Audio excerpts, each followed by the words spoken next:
JSS Shri Manjunatheshwara ಸ್ನಾತಕ ಮತ್ತು ಸ್ನಾತಕೋತ್ತರ ಅಧ್ಯಯನ ಸಂಸ್ಥೆ ವಿದ್ಯಾಗಿರಿ ಧಾರವಾಡದ ಆರ್.ಎನ್. ಶೆಟ್ಟಿ ಕ್ರೀಡಾಂಗಣ ಧಾರವಾಡದಲ್ಲಿ ನಡೆದ ಕರ್ನಾಟಕ ವಿಶ್ವವಿದ್ಯಾಲಯ ಧಾರವಾಡ 71ನೇ ಅಂತರ್ ಮಹಾವಿದ್ಯಾಲಯಗಳ ಅಥ್ಲೆಟಿಕ್ ಕ್ರೀಡಾಕೂಟದಲ್ಲಿ ಹೊನ್ನಾವರ ತಾಲೂಕಿನ ಮಂಕಿ ಸರ್ಕಾರಿ ಪ್ರಥಮ ದರ್ಜೆ ಕಾಲೇಜಿನ ವಿದ್ಯಾರ್ಥಿಗಳು ಸಾಧನೆ ಮಾಡಿದ್ದಾರೆ.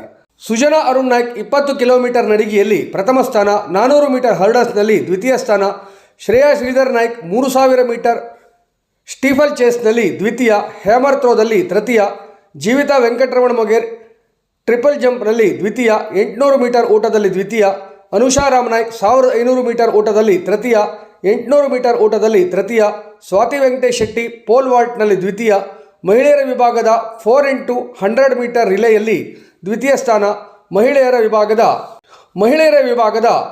4x400 ಮೀಟರ್ ರಿಲೇಯಲ್ಲಿ ತೃತೀಯ ಸ್ಥಾನವನ್ನು ಪಡೆದುಕೊಂಡಿದ್ದಾರೆ.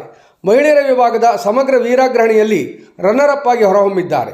ವಿದ್ಯಾರ್ಥಿಗಳ ಸಾಧನೆಗೆ ಕಾಲೇಜಿನ ದೈಹಿಕ ನಿರ್ದೇಶಕರಾದ ಸುನಿಲ್ ಅಂಕೋಲೇಕರ್, ಪ್ರಾಂಶುಪಾಲರಾದ ಡಾಕ್ಟರ್ ಅಬ್ದುಲ್ ಮಜೀದ್ ಹಾಗೂ ಎಲ್ಲ ಬೋಧಕೇತರ ಸಿಬ್ಬಂದಿಗಳು ಅಭಿನಂದನೆಗಳನ್ನು ಸಲ್ಲಿಸಿದ್ದಾರೆ.